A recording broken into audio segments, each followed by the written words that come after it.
লোক জানে এত কিছু, আপনাদের তো আমরা পৌঁছানোর আগেই তো অনেকে সবাই ছিলেন ওখানে, সে চেস্ট মেডিসিন হোক অন্যান্য যে কোনো আর কি কি বলবো ওটাকে কি বলে ডিপার্টমেন্ট থেকে, তো সেখান থেকে সবার কাছেই মার এটা অনুরোধ, আপনারা যদি কেউ কিছু জেনে থাকেন তো সেগুলো প্লিজ প্রকাশ্যে আনুন, কারণ আমার মেয়ে তো চলে গেছে, তাতে আপনাদের এই নীরবতা আরো অনেক হয়তো দুষ্কৃতীকে আরো মানে সমাজে জন্ম দেবে, এটা বলেই চিঠিটা লেখা আর কি।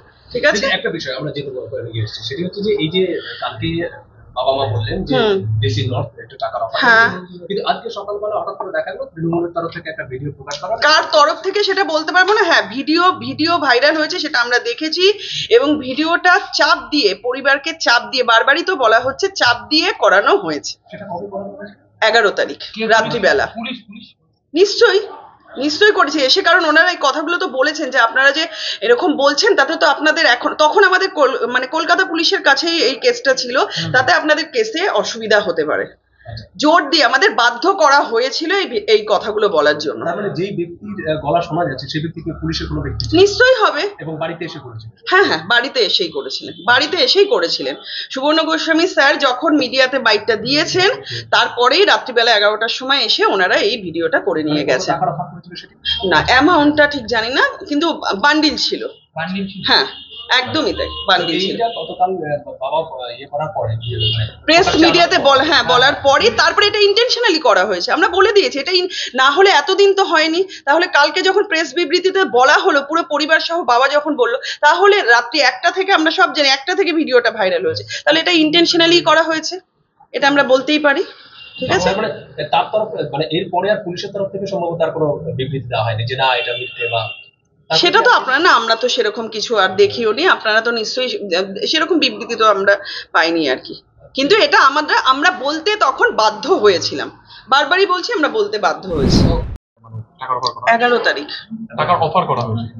টাকার অফার করা হয়েছিল তো 9 তারিখ যেদিনকে আমাদের মেয়ের বডি ঘরে, মানে যেদিনকে ঘটনা বডি ঘরে রাখা সেদিনকে 9 তারিখের ঘটনা, এটা টাকার অফার করা হয়েছিল, রেকর্ড করা হয়েছে 11 তারিখ, মানে সুবর্ণ গোস্বামী স্যার সন্ধ্যাবেলা মিডিয়াতে বলেছে, আর সেটা সেদিনকে রাত্রি ওই 11টা 10-15 এরকম সময় রেকর্ড হয়েছে।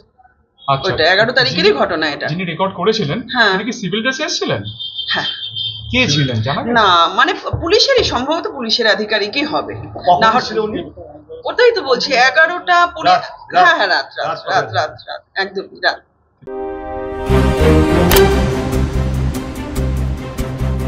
फास्ट मूविंग वर्ल्ड में वही आ गया जिसके पास है स्पीड, जैसे मेघबाला ब्रॉडबैंड, सही स्पीड सही पहचान।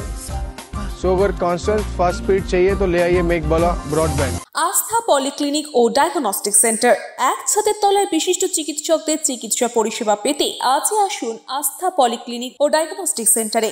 এখানে সব রকম রক্ত, মল, মূত্র ও কফ পরীক্ষা এবং ECG, easy, ENG, NCD, PFT 24 ঘন্টা হল্টার মনিটরিং ও ফিজিওথেরাপি অতি সুলভে করা হয়। আমাদের ঠিকানা নোনা চন্দনপুকুর, চ্যাটার্জিপাড়া। আমাদের যোগাযোগ নম্বর 7003758330। New Shatarupa, one stop solution for your smart choice. এখানে সকল প্রকার ব্র্যান্ডেড কোম্পানির TV, fridge, mobile, computer, laptop, sound system এবং মোবাইল ও কম্পিউটার অ্যাক্সেসরিজ সঠিক মূল্যে বিক্রয় করা হয়। প্রতিটি কেনাকাটায় আকর্ষণীয় ছাড় এবং নিশ্চিত উপহার। ঠিকানা ইন্দ্রনগর, সোদপুর, কলকাতা 110 এবং Muragachha, Sodepur, Kolkata 111। Animesh Suzuki, BT road, Agarpara. Motorcycle মানে সুজুকি। মোটরসাইকেল সেল এবং সার্ভিস করানো হয় অত্যাধুনিক যন্ত্রের মাধ্যমে। এখানে অত্যাধুনিক মডেলের বিভিন্ন গাড়ি পাওয়া যায়। পাবেন Suzuki Hayabusa, Suzuki Gixxer, Suzuki Bergman, Suzuki access 125 এবং সাথে সার্ভিস সেন্টারের সমস্ত সুবিধা। আমাদের শাখা আগরপাড়া, ব্যারাকপুর ভিআইপি তে। সকলকে সাদর আমন্ত্রণ। ওম সাই ব্যাংকুয়েট অ্যান্ড গেস্ট হাউস। আপনার পরিবারের যে কোনো সামাজিক অনুষ্ঠানের জন্য আসুন ওম সাই ব্যাংকুয়েট অ্যান্ড গেস্ট হাউসে। এই অঞ্চলের সবচেয়ে বড় সেরা ব্যাংকুয়েট। সিজন টাইমের ভিড় এড়াতে এখনই বুকিং করুন। আমাদের ঠিকানা ডাক্তার গোপাল চ্যাটার্জি রোড, সোদপুর, গির্জা। আমাদের যোগাযোগ নম্বর 9051714263।